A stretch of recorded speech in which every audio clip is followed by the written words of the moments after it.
Finally, it has arrived. The missing piece of the puzzle.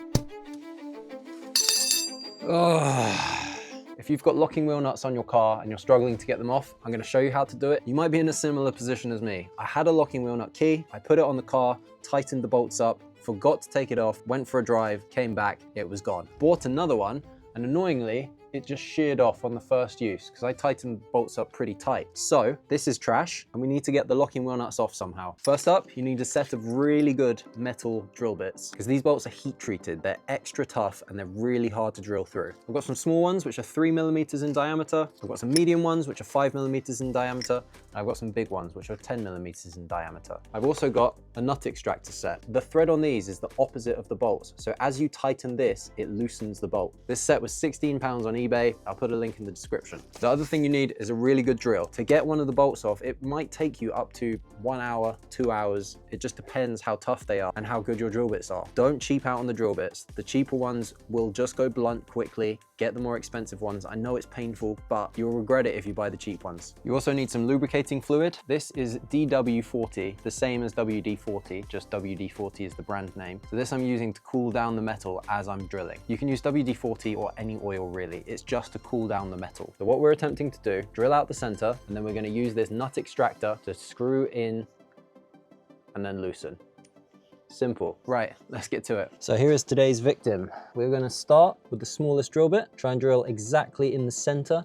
If you can get a socket over the nut, you can use the hole on the back to try and help you guide it like this, and then try and drill in the center. Hopefully stop you going off to the side too much, but for me, I've got 1/2 inch sockets and the hole is just a bit too big for this guide bit anyway. The best thing you can do is get a center punch, line it up exactly in the center, give it a good whack. Hopefully that's going to set you up. You can see how hard this is. It's barely even making a dent and it's blunting my center punch. So we're just going to try and drill it. I'm going to spray on some lubricating fluid. Try and spray a little bit on the drill bit if you can as well. And then starting with our smallest drill bit, we're just going to slowly try and get the hole going.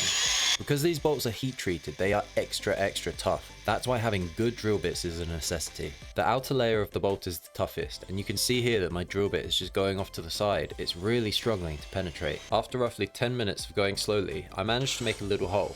I then put my drill bit up to full speed, applying as much pressure as I could, making sure that the drill bit is always straight, because if you put too much pressure on it and it's going fast and it's not straight, it will just snap. Right, we're now roughly 30 minutes in, and this is what we've got, a nice little pilot hole. Now I'm going to swap the drill bit to our next size up. As I'm drilling, I'm also spraying on some WD-40 to keep the metal cool.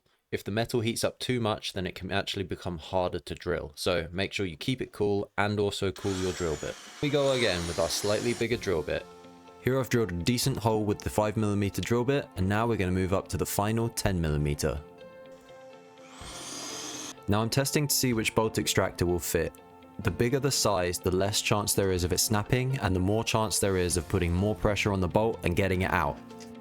Now I'm cheating here a little bit. I'm using a Dremel with a metal cutting attachment to try and widen the hole. The exterior of the bolt is the toughest, so getting through this first top layer is really difficult. So with this metal attachment, we take away the top layer, and after that go back to the drill bit. Now we've finally taken away enough material to get one of the large bolt extractors in there. Now unfortunately I can't recommend this bolt extractor set because this is the second time I'm using it and the threads have worn away, so I have to change plans. So then I tried this other small bolt extractor set that I had. When I put it in, it gripped okay, but as soon as I started trying to turn it, it just stopped gripping and was starting to spin. I then tried to widen the hole with the larger drill bit and snapped it. Not great, but luckily it just pulled out. Finally, I used a 6-sided hexagonal bit and hammered that in, and that didn't work either, but this was promising. So I moved to this slightly bigger star-shaped bit and hammered that in. And using the breaker bar and a lot of slow and precise pressure, it started to move. Yay! Whew. Jeez Louise. And we did it! The bolt is out! God, that was an absolute mission. That's taken me about 3 hours to get that one bolt out. I don't want to scare anyone. It's really hard, but you can do it. It's just time, perseverance. Things snap, things break. It's tough. You can do it. Let me know how you get on. Thanks for watching. Don't forget